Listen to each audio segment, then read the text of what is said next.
Welcome back to Primetime News, and a special welcome if you're watching on onespotmedia.com.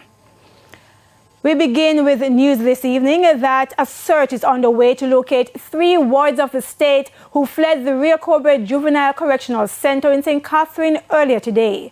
The correctional center is located on the Slagoville Main Road. Preliminary reports indicate the wards were returning to their dormitory from the dining room when they ran from the officers escorting them and jumped the 3 perimeter fences.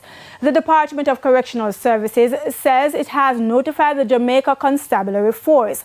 The police say they're investigating.